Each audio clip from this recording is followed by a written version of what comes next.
সূরা কাহফের প্রথম 10 আয়াত মুখস্থ করবে সে দাজ্জালের ফিতনা থেকে মুক্তি পাবে। দাজ্জালের নাম তো আপনারা শুনেছেন, ভয়ঙ্কর ডেঞ্জারাস একটা ক্যারেক্টার। পৃথিবীর শুরু থেকে শেষ পর্যন্ত এর চেয়ে বড় ফিতনা আসেনি, আসবেও না। দাজ্জালের ফিতনা, সে তার এক চোখ থাকবে, আরেক চোখ এরকম বন্ধ থাকবে, এখানে লেখা থাকবে কাফারা। কোনোভাবেই তাকে দমানো যাবে না, হত্যা করা যাবে না। আল্লাহ নবী ঈসা আলাইহিস সালাম তাকে হত্যা করবেন। তো যে ব্যক্তি সূরা কাহফ তেলাওয়াত করবে, সূরা কাহফের প্রথম 10 আয়াত বিশেষ করে মুখস্থ রাখবে, আল্লাহ তাআলা উসিমা মিন ফিতনাতিদ দাজ্জাল, দাজ্জালের ফিতনা থেকে তাকে বাঁচাবেন। তা আমরা দাজ্জালের ফিতনা থেকে বাঁচতে চাই কি চাই না? আমরা যেন সূরা কাহফের প্রথম 10 আয়াত মুখস্থ করি, সূরা কাহফ যেন জুমার দিন আমরা তেলাওয়াত করি। So now the question arises, what is the relationship of Suratul Kahf with Dajjal? দাজ্জালের সাথে সূরা কাহফের রিলেশনটার কারণ কি? একটা মেকানিজম তো এখানে আছে। এত সূরা থাকতে রাসূল সাল্লাল্লাহু আলাইহি ওয়াসাল্লাম কেন বলেন যে সূরা কাহফ পড়লে দাজ্জালের ফিতনা থেকে বাঁচবে? কারণটা কি? এর কারণ হচ্ছে দাজ্জাল আমাদেরকে যে সমস্ত জিনিস দিয়ে ফিতনায় ফেলবে, ওই ফিতনাগুলোর সলিউশন আল্লাহ তাআলা সূরা কাহফের ভিতরে রেখে দিয়েছেন। দাজ্জাল 4টা জিনিস দিয়ে আমাদেরকে ফিতনায় ফেলবে। ট্রায়াল অফ ফেথ, এক নাম্বার। ঈমানের পরীক্ষা সে আমাদেরকে ফেলবে, আমাদের বিশ্বাস নিয়ে ছিনিমিনি খেলবে সে। এটার সলিউশন আছে সূরা কাহফ, আমি বলবো আস্তে আস্তে। 2 নম্বরে দাজ্জাল আমাদেরকে ফিতনায় ফেলবে দ্য ট্রায়াল অফ ওয়েলথ, সম্পদ দিয়ে সে আমাদেরকে ফিতনায় ফেলবে। 3 নম্বর দ্য ট্রায়াল অফ নলেজ, জ্ঞান দিয়ে সে আমাদেরকে ফিতনায় ফেলবে। 4 নম্বর দ্য ট্রায়াল অফ পাওয়ার, ক্ষমতা দিয়ে সে আমাদেরকে ফিতনায় ফেলবে। দাজ্জাল 4টা জিনিস দিয়ে আমাদেরকে পরীক্ষায় ফেলবে। কয়টা? এক হচ্ছে ঈমানি পরীক্ষা, 2 হচ্ছে সম্পদ দিয়ে পরীক্ষা, 3 হচ্ছে জ্ঞান দিয়ে পরীক্ষা, 4 হচ্ছে ক্ষমতা দিয়ে পরীক্ষা। সে ঈমানের পরীক্ষায় আমাদেরকে ফেলবে। সে এসে বলবে আমি তোমার রব, এবং এটা প্রমাণ করার জন্য যা যা দরকার আল্লাহ তাআলা তাকে সব দিবেন। সে সব করতে পারবে। সে বলবে আমি তোমার রব। যদি বিশ্বাস না হয়, তোমার বাবাকে যদি জীবিত করে বিশ্বাস করবে? অনেকে বলবে হ্যাঁ আমার আব্বাকে জীবিত করে দেখেন। তার বাবাকে ঠিকই সে জীবিত করে ফেলবে। আসলে শয়তান তার বাবার সূরত নিয়ে সামনে দাঁড়াবে। আরে তাই তো, এটাই তো আমার বাবা, এটাই তো আমার দাদা। মানুষ ফিতনায় পড়ে যাবে, ঈমানের ফিতনায়। সে ভাববে আসলে এটাই বোধহয় আমার রব, এবং তাকে এত ক্ষমতা দেওয়া হবে, তার ডান দিকে থাকবে জান্নাত, বাঁ দিকে জাহান্নাম। তার কাছে আল্লাহ এটা দিবেন। যে তার কথা শুনবে তাকে সে জান্নাতে ঢুকাবে, কিন্তু জান্নাতে ঢুকে সে জাহান্নামের শাস্তি ভোগ করবে। এটা তার বাইরের মানুষ বুঝবে না, অ্যাপারেন্টলি এটা জান্নাত। আর যে তাকে মানবে না তাকে সে জাহান্নামে ফেলবে, জাহান্নামে ঢুকলেও সে জান্নাতের নাজনেমত করবে। তাহলে এই যে ঈমানের ফিতনায় সে ফেলে দিবে আমাদেরকে। তো ঈমান কি করে বাঁচাবো, এটার সলিউশন আমি শোনাবো। 2 নম্বরে সে আমাদেরকে সম্পদ দিয়ে ফিতনায় ফেলবে। যার যা লাগবে সে তাই দিতে পারবে, যা লাগবে। সে যদি আকাশকে বলে আকাশ বৃষ্টি দাও, যাকে তারা মানবে ওই এলাকায় বৃষ্টি হবে, সুজলা সুফলা শস্য শ্যামলা হবে, সে সমস্ত এলাকা ফল মূলে ভর্তি হবে, বরকত আর বরকত। আর যে এলাকার লোকেরা, জনপদের লোকেরা তাকে মানবে না, সে বলবে ওখানে বৃষ্টি হবে না, হবেও না। ওখানে খরা, দুর্ভিক্ষ, মাটি ফেটে চলছে, মানুষ না খেয়ে মরবে, মহামারী, দুর্ভিক্ষ দেখা যাবে। তখন বিশ্ববাসী মনে করবে এটাই বোধহয় আমাদের রব। তার মানে সম্পদ দিয়ে ফিতনায় ফেলে দেবে। 3 নম্বর হচ্ছে নলেজ, তার জ্ঞানের কাছে গোটা বিশ্ব হার মানবে। পূর্বের পরের যত জ্ঞান আছে সব আল্লাহ তাকে দিবে। ইলমুল আউয়ালিন ওয়াল আখিরিন, এমন কোন প্রশ্ন নেই যেটা দিয়ে তাকে আটকানো যায়। যাই জিজ্ঞেস করবেন সব জানতা, সব বলে দেয়। ভবিষ্যৎবাণী বলে দিবে, বলবে আগামীকাল ওইখানে অমুক দেশে বোমা বিস্ফোরণ হবে, ওইখানে ওখানে দুর্ভিক্ষ হবে, হবে ভূমিকম্প হবে, হবে। সে যা বলবে তাই হবে। তার জ্ঞানের এই বহর দেখে মানুষ ফিতনায় পড়ে যাবে। 4 নম্বর হচ্ছে দ্য ট্রায়াল অফ পাওয়ার, ক্ষমতা। তার ক্ষমতার সামনে সব কিছু একেবারে ছিন্ন বিচ্ছিন্ন হয়ে যাবে, এত ক্ষমতা হবে তার। সে যেমনটি বলবে তেমনটি করতে হবে। বাতাসের চেয়ে দ্রুত বেগে সে এক দেশ থেকে আরেক দেশে চলে যাবে। তো তার এই সমস্ত অলৌকিক ক্ষমতা দেখে মানুষ ফিতনায় পড়ে যাবে। এবং এই ফিতনা, এই পরীক্ষার মুহূর্তগুলোতে মানুষ কিভাবে নিজেকে ধরে রাখবে তার সলিউশন আল্লাহ তাআলা সূরা কাহফে দিয়েছেন। এই 4টা ফিতনা থেকে বাঁচার জন্য আল্লাহ সূরা কাহফে 4টা ঘটনা উল্লেখ করেছেন। কয়টা? 1 নম্বর হচ্ছে আসহাবে কাহফ, যুবকদের ঘটনা, 7 জন যুবকদের ঘটনা। ঈমান কি করে বাঁচাবেন, সলিউশন ওখানে। সম্পদের ফিতনা থেকে কিভাবে নিজেকে বাঁচাবেন, এজন্য একজন বাগানওয়ালার ঘটনা আল্লাহ সেখানে। জ্ঞানের ফিতনা থেকে কি করে বাঁচবেন, এজন্য আল্লাহ তাআলা মূসা আলাইহিস সালাম এবং খিজির আলাইহিস সালামের ঘটনা সেখানে উল্লেখ করেছেন। ক্ষমতার ফিতনা থেকে কি করে বাঁচবেন এটা বোঝানোর জন্য আল্লাহ তাআলা যুলকারনাইনের ঘটনা উল্লেখ করেছেন। 4টা ফিতনা থেকে বাঁচার জন্য কয়টা ঘটনা? 4টা ঘটনা। আমরা তাহলে একটা একটা করে ঘটনা শুনি, আমরা একটু উদ্ধার করার চেষ্টা করি যে কি কি সলিউশন আল্লাহ তাআলা আমাদের পথ দিলেন। 1 নম্বর হচ্ছে আসহাবে কাহফের ঘটনা। এটা 250 খ্রিস্টাব্দের সময়কালে রোমান সাম্রাজ্যের একজন বাদশা ছিল, নাম দাকিয়ানুস। প্রতাপশালী বাদশা, পৌত্তলিক, মূর্তির পূজা করে। ঈসা আলাইহিস সালাম বিদায় নিয়েছেন 250 বছর হলো। তো সব নবীর ধর্মই কিন্তু ইসলাম, যদিও আমরা নাসারা বলি, ইহুদি বলি, সব নবীদের ধর্মই কি ইসলাম। তো তিনি ছিলেন পৌত্তলিক, মূর্তির পূজা করত। আর তার এলাকায় কেউ যদি ঈসা আলাইহিস সালামের নাম নিত, আখিরাতে বিশ্বাস করত, আল্লাহ বিশ্বাস করত, তাদেরকে তারা পাথর মেরে হত্যা করত। যেন ভয়ে কেউ ঈসাই ধর্মে ঈমান আনতো না, মানে ইসলামে ঈমান আনতো। এই রাজার ভয়ে সবাই মূর্তির পূজা করত। কিন্তু 7 জন যুবক ছিল, তারা স্রোতে গা ভাসিয়ে দেয়নি। স্রোতের বিপরীতে তারা ঈমান নিয়ে দাঁড়িয়েছে। তারা ঈসা আলাইহিস সালামের রেখে যাওয়া সত্য ধর্মের উপর ঈমান এনেছিল, আখিরাতে তারা বিশ্বাস করত। এই 7 জন যুবকের কথা ছড়াতে ছড়াতে রাজা দাকিয়ানুসের কাছে চলে যায়। উনি তো রেগে মেগে আগে ডেকে পাঠালো 7 জনকে। তাদেরকে জিজ্ঞেস করলো, তোমরা কাকে মানো? বলতেছে, এক আল্লাহকে মানি। সাহসী, খুবই সাহসী। বলতেছে, তুমি কি জানো তোমরা কার সামনে কথা বলতেছো? আমি তো তোমাদের মৃত্যুদণ্ড দিতে পারি। তারা বলে, দেন, কিন্তু আমরা সব বিসর্জন দিলেও ঈমান বিসর্জন দিতে পারবো না। উনি বললেন, তোমরা যুবক মানুষ, রক্ত গরম, আবেগে কথা বলতেছো, 3 দিন সময় দিলাম, যাও। ঈসার নাম ভুলে যাও, আখিরাত ভুলে যাও, আল্লাহর নাম ভুলে যাও। 3 দিন পরে তোমাদেরকে আবার ইন্টারভিউ নেব। ওই দিন যদি একই কথা বলো, পাথর মেরে 7 জনকে দুনিয়া থেকে উড়িয়ে দেব।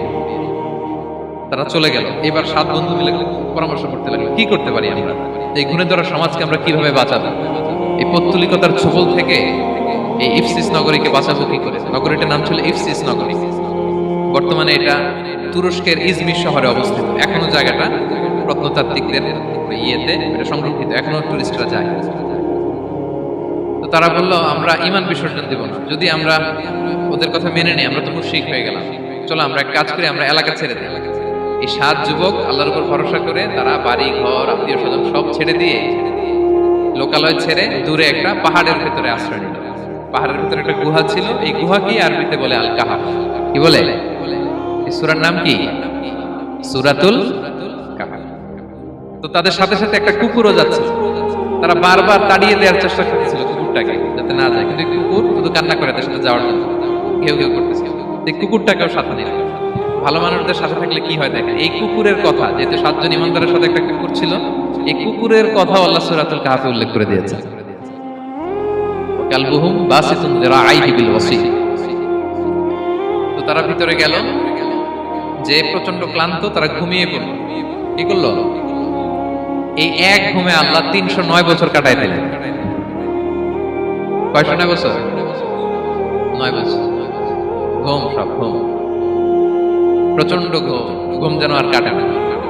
309 বছর পরে এরা জাগে। এখন খুব ক্ষুধা, ঘুমে আর মোর ভাঙতেছে। আর একজন জিজ্ঞেস করতেছে, কি লম্বা সময় ঘুম দিলাম বোধহয় আমরা? একজন বলতেছে, হ্যাঁ, মনে সারাদিনই ঘুমাইছি আমরা। আরেকজন বলতেছে, না না, সারাদিন না, দিনের কিছু অংশ হয়তো ঘুমাইছি। আসলে কয় বছর ঘুমাইছে? 309 বছর। এদিকে সভ্যতার তো চেঞ্জ। এখানে ওই দাকিয়ানুস মরে, এর ছেলে মরে, এর নাতি মরে, পুতি মরে, এখন 6ষ্ঠ নম্বর রাজা আসছে। প্রজন্মের পর প্রজন্ম তো শেষ। 309 বছরে কমপক্ষে 4-5টা জেনারেশন চেঞ্জ হবে। জেনারেশন চেঞ্জ হয়ে, এলাকা চেঞ্জ হয়ে, তারা যে স্বপ্ন দেখেছিল এই ইফসিস নগরীতে কালিমার পতাকা উঠবে, তাদের স্বপ্ন আল্লাহ বাস্তবায়ন করেছে।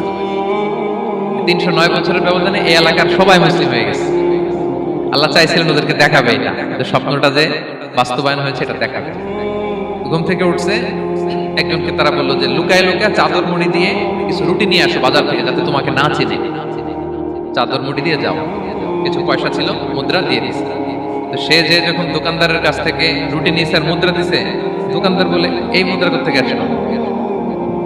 309 বছর আগে মালয়েশিয়াতে রিঙ্গিট ছিল কিনা জানি না, যেভাবে ওরা ট্রানজাকশন করতে পারে, যেটা ছিল ওইটা যদি এখন কেউ দেয়, রাজধানী বিলাসে খাবার পাওয়া যাবে? হ্যাঁ। তো রুটিওয়ালা বলে, তুমি বর্তমান সময়ের মুদ্রা দাও, এটা দিচ্ছ কেন? বলতেছে, এটা তো বর্তমান সময়ের মুদ্রা। বলতেছে, এই যে মুদ্রার মধ্যে দেখো কোন সালের সিল দেওয়া, এটা তো শত শত বছর আগে। বলতেছে, কি বলে শত বছর আগে? আমি তো আজকে সকালেই বাজার করলাম। ওই বাজার করে যে টাকাগুলো ছিল ওইটাই তো পকেটে। বলে কি, নিশ্চয়ই তুমি গুপ্তধনের সন্ধান পেয়েছো, হিডেন ট্রেজার। বলো, মানে তার সাথে এদের কথাবার্তা কিছু মিলতেছে না। পরে তাকে ধরে ওই সময়কার রাজার কাছে নিয়ে গেছে। ওই রাজা আবার মুসলিম, সবাই মুসলিম সবাই। সে যা বলে এরাও কেউ বিশ্বাস করে না, এরাও যা বলে এও বিশ্বাস করে না। আর এলাকা এর বাড়িঘর আসবে কোত্থেকে? এর নাতি পুতি যা আছে 5-6 পুরুষ তো মরে সবাই কবরে। তখন তার কথা শুনে সবাই অবাক।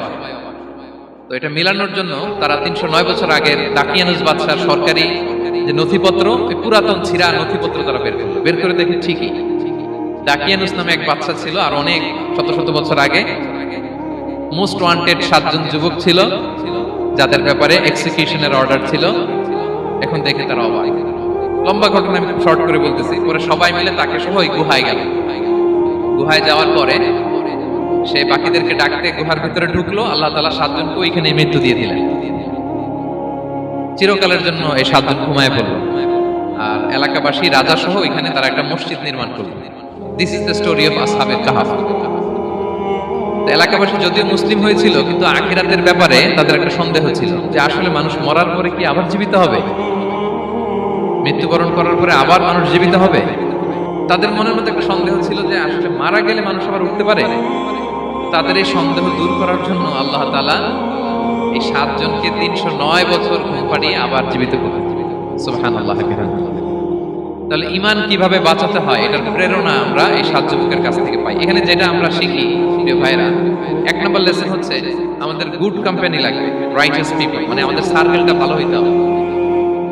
তাদের 7 জনের সার্কেলটা খুব ভালো ছিল, ফলে তারা বিপথে যায় না এবং তারা এমন শক্ত সিদ্ধান্ত নিয়েছে যে আল্লাহ তাআলা সেটাতে বরকত দিয়েছেন, গোটা সমাজকে আল্লাহ তাআলা চেঞ্জ করে দিয়েছেন। আচ্ছা, এবার দ্বিতীয় নাম্বার ছিল সম্পদের ফিতনা, কিভাবে বাঁচবেন। আসহাবে কাহফের পরে সূরা কাহফে আল্লাহ তাআলা একজন বাগানওয়ালার ঘটনা বলেছে। 2 জন বন্ধু, একজন একটু গরিব, সে বিশ্বাসী, আরেকজন ধনী, সে অবিশ্বাসী। তাকে আল্লাহ তাআলা বিশাল বড় খেজুরের বাগান আর আঙ্গুরের বাগান দিয়েছেন, বিশাল অনেক বড় বিজনেস ম্যাগনেট। তো এই সম্পদের অহংকার সে করত। সে প্রায় তার গরিব বন্ধুকে বলতো যে তোর চেয়ে আমার সম্পদও বেশি, সন্তানও বেশি, জনবল বেশি, লোকবল বেশি, অর্থবল বেশি, সব বেশি। অহংকারে তার পা মাটিতে পড়ত। আর সে আখিরাতে অবিশ্বাস করত এবং সে বলতো যে এই সম্পদ আমারে বাঁচাবে, চিরকাল আমাকে স্মরণীয় করে রাখবে, এই সম্পদ কোনোদিন যাবে না। অনেক বড় বড় ধনীরা আছে, তারা এরকম মনে করে যে আমি এত বড় সিআইপি, আমি এত বড় বিজনেস ম্যাগনেট, এই দিন বোধহয় আর চেঞ্জ হতে পারে না, আমার আজীবনই বোধহয় এত পাওয়ার থাকবে, এত সম্পদ থাকবে। এটা ভুল ধারণা। এটা কি ভুল ধারণা? এই যে তুরস্কে দুর্ভিক্ষ হইল না, আপনারা দেখছেন না যে অনেক সম্পদের মালিক বাড়ি ঘর ভেঙে রাস্তার ফকির। এখন ওই যে রিফিউজিদের জন্য যে খাবার আসছে ওখানে লাইনে দাঁড়াইছে, কারণ এখন লাইনে না দাঁড়ালে খাবারও তো মিলবে না। 1000 কোটি টাকার মালিক ছিল, ভেঙে চুরে সব শেষ। এখন রিলিফের নেওয়ার জন্য দুস্থদের কাতারে ওখানে দাঁড়াইছে, কারণ দাঁড়াইলেই কিছু খাবার পাওয়া যাবে, খিচুড়ি পাওয়া যাবে, তা না হলে তো খাবারটাও মিলবে না।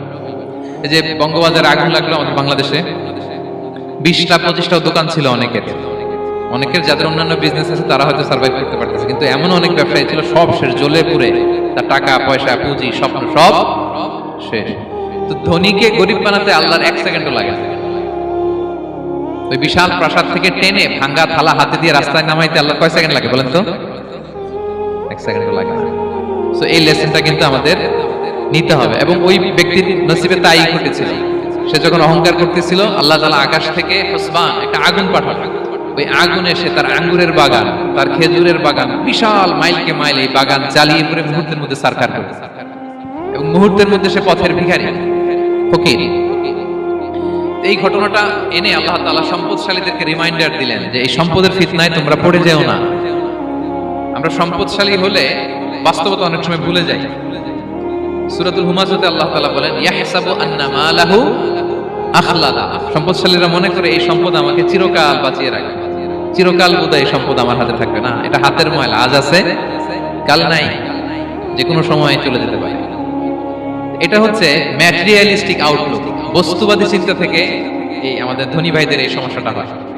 ভোগবাদী চিন্তার প্রভাব আর কি। সম্পদ যখন হাতে থাকে ধরাকে সরা জ্ঞান করে, মনে করে যে সবই আমার কন্ট্রোলে। না, আপনারে ওই গরিবের কাতারে আনতে, ওই রিলিফের সম্পদ নেওয়ার জন্য ওই লাইনে দাঁড় করাইতে আল্লাহর 1 সেকেন্ডও লাগে না। এটা খেয়াল রাখতে হবে। আমরা যখন প্রাইভেট কারে চড়ি, মাঝে মাঝে অনেকে এসে হাত পাতে, এদেরকে ছোট করা যাবে না।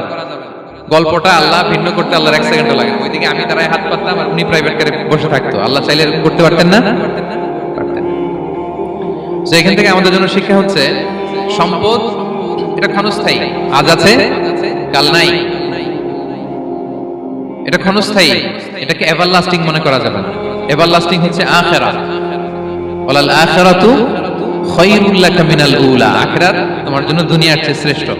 এবং আল্লাহ তাআলা দৃষ্টান্ত একটা দিয়েছেন যে দুনিয়ার জীবনটা হচ্ছে কামা, ওই পানির মতো যেটা আনসালনাহু মিনাস সামা, আকাশ থেকে নাজিল করেছি। ওই পানি ক্ষেতের মধ্যে পড়ে ফসল, ফুল ফসল হয়েছে।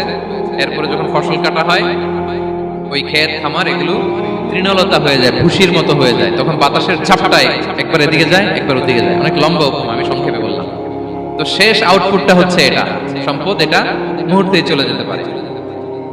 সম্পদ উপার্জন জায়েজ আছে, মুসলিমরা সম্পদ উপার্জন করতে পারবে, কোনো অসুবিধা নাই। আপনি যদি ধনী হন এটা ভালো, ফলে আপনি যাকাত দিতে পারবেন, অসহায় দুস্থদের সহায়তা করতে পারবেন, কন্ট্রিবিউট করতে পারবেন। আপনি সম্পদ হাতের মুঠোয় নেবেন, কন্ট্রোল করবেন, কিন্তু এই দিকে স্থান দিবেন না। দ্যাটস ইট, তাহলেই হবে। আমরা সম্পদ কি করতে পারবো? উপার্জন করতে পারবো, কিন্তু হৃদয়ে স্থান দিতে পারবো না। হৃদয়ে স্থান থাকবে আখিরাতে। এই মাইন্ডসেট যদি আপনি গড়ে তোলেন, তাহলে সম্পদের ফিতনা আপনি কখনো করবেন না। এই পয়েন্টটা কি ক্লিয়ার সবার? ক্লিয়ার। 3 নাম্বার ফিতনা ছিল কিসের ফিতনা দেখি কে বলতে পারে? প্রথমটা হচ্ছে বিশ্বাস বা ঈমানের ফিতনা, 2 নাম্বার হচ্ছে সম্পদের ফিতনা, 3 নাম্বার জ্ঞানের ফিতনা। জ্ঞানেরও কিন্তু ইলমেরও একটা গরম আছে। যার ইলম আছে তার মধ্যে এই সমস্যাটা কাজ করে। সেটার জন্য আল্লাহ তাআলা মুসা আলাইহিস সালাম, খিজির আলাইহিস সালামের ঘটনা বলেন। আমি খুব সংক্ষেপে বলবো, সময় কম। মুসা আলাইহিস সালাম হচ্ছে বনি ইসরাইলের নবী, আর খিজির আলাইহিস সালাম কেউ বলেছেন নবী, কেউ বলেছেন আল্লাহর ওলি। আসলে আরবিতে ওনার নাম খদির, আমরা বাংলায় বলি খিজির। খদির মানে সবুজ। উনি যে কোনো জায়গায় বসলে ওখানে মরা গাছ, লতা পাতা এগুলো সবুজ হয়ে যেত। অনুর্বর এলাকার উপর দিয়ে হেঁটে গেলে ওটা উর্বর হয়ে যেত। তো মুসা আলাইহিস সালাম একবার ওয়াজ করতেছেন এইভাবে বনি ইসরাইলের সামনে, খুতবা দিচ্ছেন। হঠাৎ এক লোক দাঁড়ায় বলে, ইয়া নবী আল্লাহ, মান আ'লামু ফিল আরদ, বর্তমান পৃথিবীতে সবচেয়ে জ্ঞানী কে? মুসা আলাইহিস সালাম বলেন, ফাকালা আনা, আমি। কি বললেন?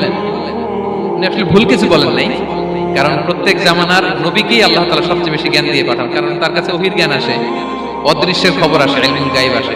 কিন্তু এই উত্তরটা আল্লাহ তাআলার পছন্দ হয় না। আল্লাহ তাআলা চাচ্ছিলেন মুসা যদি বলতো আল্লাহ তাআলাই জানে কে জ্ঞানী, বা আল্লাহই সবচেয়ে জ্ঞানী, এরকম হলে ভালো হতো। কিন্তু মুসা আলাইহিস সালাম কি বলছে? আমি। এখন প্রশ্ন করলো সবচেয়ে বড় জ্ঞানী কে? উনি কি বললেন? আমি। এই যে আমি এটাতে ঝামেলা আছে। আমি বড়, আমি জানি, আমি সব, দিস ইজ প্রবলেমেটিক। আল্লাহ এটা পছন্দ করলেন না। আল্লাহ তাআলা মুসা আলাইহিস সালামকে বললেন, মুসা তুমি যে বলছো তুমি জ্ঞানী, না তুমি জ্ঞানী না, তোমার চেয়ে বড় জ্ঞানী আছে। মুসা আলাইহিস সালাম বলে, তাই নাকি? আমার চেয়ে বড় জ্ঞানী কে? তো আল্লাহ তাআলা বললেন, ইযহাব ইলা মাজমাইল বাহরাইন, 2 সাগর বা 2 নদীর মিলনস্থলে যাও, ওখানে আমার এক বান্দা আছে তোমার চেয়েও জ্ঞানী। মুসা আলাইহিস সালাম বললেন, তাই নাকি? তো আল্লাহ, আমি কিভাবে চিনি উনি কোথায় থাকে, কিভাবে বুঝবো? আল্লাহ বললেন, একটা বড় মাছ নাও, এটাকে ফ্রাই করো, এটাকে ফ্রাই করে একটা ঝুড়ির ভেতরে নাও, যেখানে এই মাছটা সাগরে ঢুকে যাবে ওখানে আমার বান্দাকে পাবে। তো উনি ওনার সহযোগী ইউশা ইবনে নুনকে নিয়ে হাঁটতে লাগলেন। হাঁটতে হাঁটতে এক জায়গায় ক্লান্ত হয়ে পাথরের পাশে বিশ্রাম নিলেন। ওই পাথর থেকে আবার এক ধরনের পানি বের হয়, এই পানিটারে বলে আবে হায়াতের পানি, মাউল হায়াত, জীবন নদীর পানি। এই পানি কোনো মৃত প্রাণী বা বস্তুর গায়ে লাগলে ওটা জীবিত হয়ে যায়। তো ওনারা পাথরে হেলান দিয়ে বিশ্রাম নিচ্ছিলেন। ওই পানি ফ্রাই করা মাছের গায়ে লাগার সাথে সাথে মাছ জীবিত হয়ে ঝুড়ি থেকে বের হয়ে সাগরে ঢুকে গেছে। ওনারা আর খেয়াল করেন। এরপর আবার হাঁটতে লাগলেন। হাঁটতে হাঁটতে যখন ক্লান্ত শ্রান্ত, তখন বলে, এই ইউশা, আমাদের ওই মাছ ফ্রাই মাছটা দাও, এখন খাই। ঝুড়ি খুলে দেখে মাছ নাই। মাছ গেল কোথায়? তখন ইউশা বলল, হয়তো আমরা যে পাথরের ওখানে বিশ্রাম নিয়েছিলাম ওখানে আমরা মিসিং, ওখানে হারাই ফেলছি। চলো চলো, আরে ওইদিকে তো যেতে হবে আমাদের। উনি গেলেন, যে দেখে মাছ যে জীবিত হয়ে বালুর দিকে নাড়াচাড়া করতে করতে সাগরে ঢুকে গেছে, ওখানে দাগ আছে। মুসা আলাইহিস সালাম ঢুকলেন সুরঙ্গ, ঢুকে দেখে চাদর গায়ে দিয়ে এক লোক শুয়ে আছে। সালাম দিলেন, আসসালামু আলাইকুম। ওই লোক চাদর আর সরায় না, ভিতর থেকে বলতেছে, ওয়ালাইকুম আসসালাম। তো চাদরের ভিতর থেকে উনি বলে, মান আন, তুমি কে? মুসা আলাইহিস সালাম বললেন, আনা মুসা, আমি মুসা। উনি বলেন, মুসা বনি ইসরাইল, বনি ইসরাইলের মুসা? বললেন, হ্যাঁ। কেন এসেছো? এবার চাদর খুললেন। বলতেছে, আপনার কাছ থেকে কিছু শিখতে আসছি। আল্লাহ বলছে, আপনি নাকি সবচেয়ে বড় জ্ঞানী। আমি ভুল করে বলে ফেলছিলাম আমি, আল্লাহ বলছেন যে আপনি নাকি জ্ঞানী। বলতেছে না, তুমি আমার জ্ঞান নিতে পারবে না, ওই ধৈর্য শক্তি তোমার নাই। মুসা আলাইহিস সালাম বললেন যে আপনি যে কোনো শর্তে আমাকে একটু রাখেন, কয়েকদিন আপনার সাথে আমি রাজি। বললেন না, তুমি পারবে না। মুসা আলাইহিস সালাম জোর করতে লাগলেন। অবশেষে খিদির আলাইহিস সালাম রাজি হলেন। বললেন শর্ত হচ্ছে আমি যাই করি আর না করি আমাকে কোনো প্রশ্ন করা যাবে না। মুসা আলাইহিস সালাম বললেন ওকে। সফর শুরু হলো। সামনে নদী, এক লোক তাদের নৌকা দিয়ে নদী পার করাই দিল। নদী পারাপারের পর খিজির আলাইহিস সালাম লাঠি দিয়ে নৌকার তলাটা ছিদ্র করে দিলেন। মুসা আলাইহিস সালাম বললেন ইন্না লিল্লাহি, এটা আপনি কি করলেন? ওরা আমাদেরকে নদী পার করে দিল, আর যে ভাড়াটা আসছিল এটাও নিল না, আমাদেরকে সম্মান দেখালো, আপনি নৌকা ছিদ্র করে দিলেন। খিজির আলাইহিস সালাম বলছে এই যে আমি বলছিলাম না তুমি ধৈর্য ধারণ করতে পারবে না, যাও তোমার রাস্তায় তুমি আমার রাস্তায়। মুসা আলাইহিস সালাম আবার ক্ষমা চাচ্ছেন যে আপনি আমার ক্ষমা করেন, আমি তো ভুলে গেছি। আর প্রশ্ন করবেন, চলতে লাগলেন। হঠাৎ বাচ্চারা খেলতেছে, এক বাচ্চাকে ধরে হত্যা করলেন খিজির আলাইহিস সালাম। এবার তো মুসা আলাইহিস সালাম রেগে গেছে, আপনি করলেনটা কি? নিষ্পাপ ফুলের মতো শিশুকে হত্যা করলেন। খিজির আলাইহিস সালাম বলে এই যে আমি জানতাম যে তুমি ধৈর্য ধারণ করতে পারবে না, তোমার রাস্তা এক আমার রাস্তা এক, যাও। এবার মুসা আলাইহিস সালাম করজোর করতেছে যে this is the last chance, একটা ফাইনাল চান্স দেন, সুযোগ দেন, আর আমি প্রশ্ন করব, এটাই লাস্ট। বললেন ওকে ঠিক আছে। হাঁটতে হাঁটতে এক ইহুদি বসতির সামনে যে হাজির, দুজনেই খুব ক্ষুধার্ত, খাবার চাইলো, এরা আবার কৃপণ, খাবার দিল না। তো খিজির আলাইহিস সালাম বললেন ঠিক আছে, খাবার যেতে দিচ্ছি না, আমরা চলে যাই। যাওয়ার পথে দেখতেছে এই এলাকার একটা দেয়াল ভেঙে পড়ে যাবে। উনি বললেন মুসা চলো এটা ঠিক করে দেই। দুইজন মিলে প্রচন্ড ক্ষুধায় এটা সেটা এনে দেয়ালটা তৈরি করতেছে। মুসা আলাইহিস সালাম তো এমনিই রাগী, পেটে আবার ক্ষুধা, আবার বলছে কিছু বলাও যাবে না। তিনি এবার আর প্রশ্ন করেন, বলতেছে ওরা এত কিপটামি করলো আর আপনি এটা করে দিলেন, আপনি তো চাইলে এটা টাকা নিতে পারতেন, পারিশ্রমিক নিতে পারতেন চাইলে। এই কথা বলার পর খিজির আলাইহিস সালাম বললেন হাযা ফিরাকু বাইনি ওয়া বাইনি, এখানেই তোমার আর আমার সেপারেশন, আর সামনে আগানো যাবে না, তোমার কোনো ধৈর্যই নাই। তো এতটুকু তোমাকে আমি বলি যে আমি একটাও আল্লাহর আদেশ ছাড়া করি নাই, আল্লাহর আদেশে আমি করেছি। কি? এক নম্বর হচ্ছে ওই যে আমাদের ভাড়া নিতে চাইলো না, আমাদেরকে পার করে দিল, নৌকাটা ছিদ্র করেছে কারণ এই এলাকায় একজন জালিম বাদশা আছে, সে নৌকা পেলেই গরিব মাঝিদের নৌকা সিজ করে নিয়ে যায়। তো এটাকে যখন তলায় ছিদ্র করে দিছি, এই রাজার লোকেরা এসে দেখবে যে এটা তলা ছিদ্র, পানি ঢুকতেছে, এটা নিবে না, ওরা পরে সামহাও এটা রিপেয়ার করে চালাতে পারবে।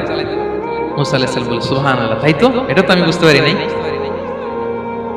আর ওই ছোট শিশুটাকে হত্যা করছি, ও অনেক বড় জালিম হবে এলাকা, তার ফিতনায় এলাকাবাসী তটস্থ থাকবে, সে তার মা বাবাকেও জাহান্নামে নেবে। এজন্য আল্লাহ তাআলা আদেশ দিয়েছেন আমাকে, আল্লাহর আদেশে আমি তাকে হত্যা করেছি। মুসা আলাইহিস সালাম বললেন তাই তো, এটা তো অনেক ভালো কাজ করছেন। তাইলে তো বলতেছে তাহলে ওইটা বলেন, খাবারও দিল না, এত কৃপণ, এদের দেয়াল কেন ঠিক করতে গেলেন আপনি?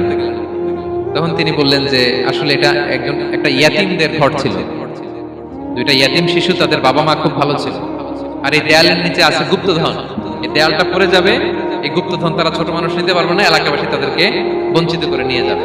আমি দেয়াল গড়ে দিলাম যাতে করে তারা যখন প্রাপ্তবয়স্ক হয় নিজেদের সম্পদ নিজেরা বুঝে নিতে পারে।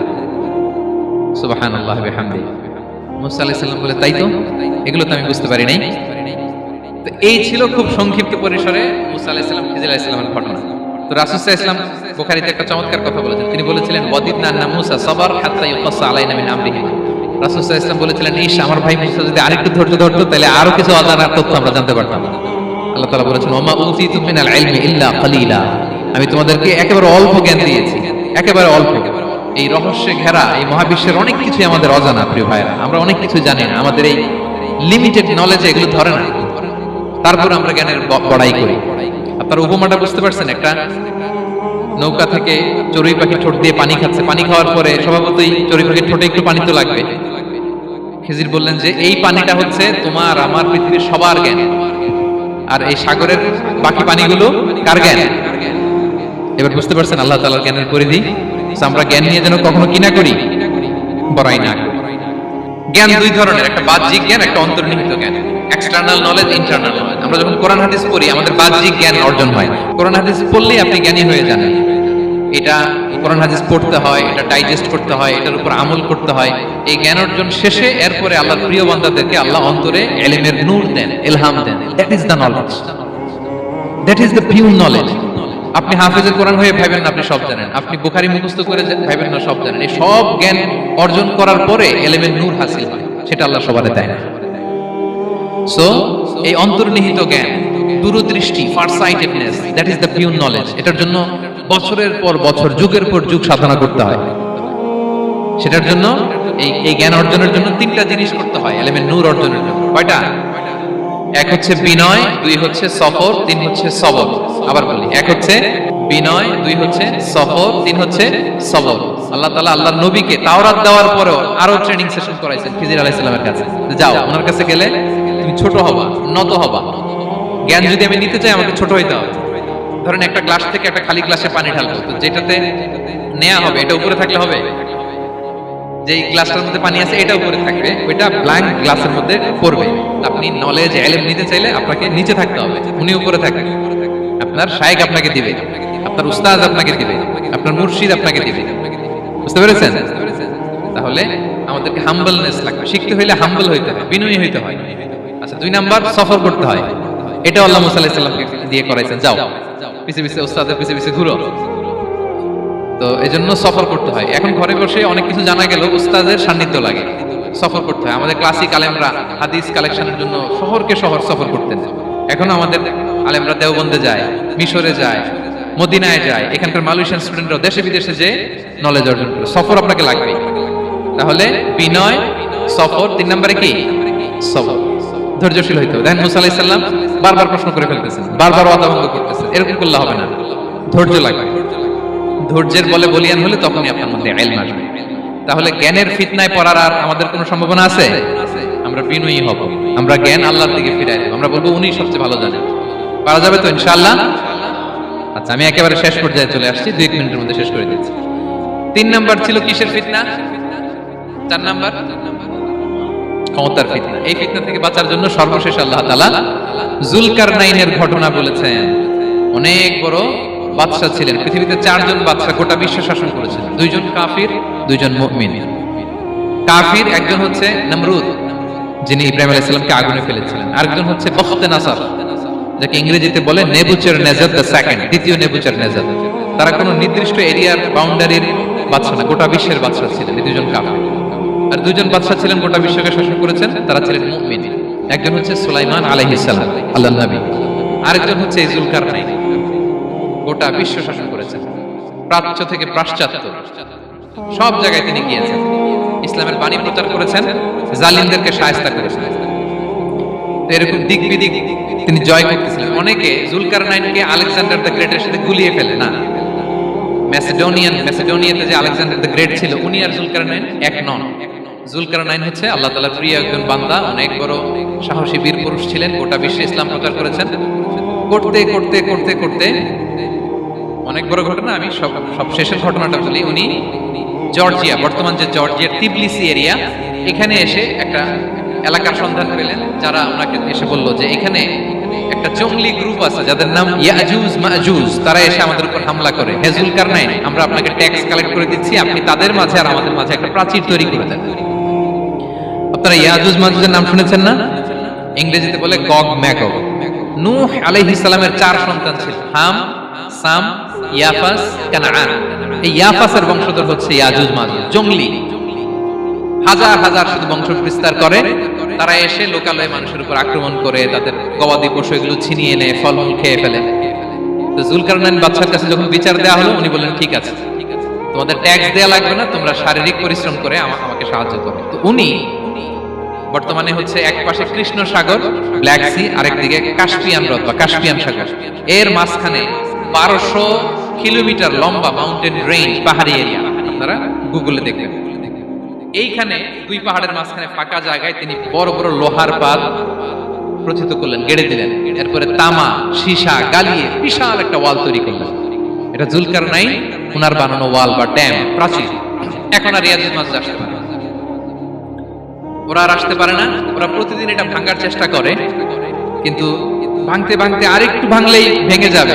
ওরা বলে আগামীকাল ভেঙে ফেলবে, ইনশাআল্লাহ বলতে ভুলে যায়। এজন্য এরপরের দিন এসে দেখে আবার এটা আগের মতো হয়ে আছে। কিয়ামতের আগ দিয়ে ওদের মধ্যে এই ইনশাআল্লাহর প্রেরণা আসবে। তাদের একজন বলে উঠবে আগামীকাল ইনশাআল্লাহ আমরা এটা ভেঙে খানখান করে দেব, ঠিকই ভেঙে ফেলবে। তখন তারা ভেঙে চুরে কোটি কোটি ইয়াজুজ মাজুজের দল এসে হামলে পড়বে।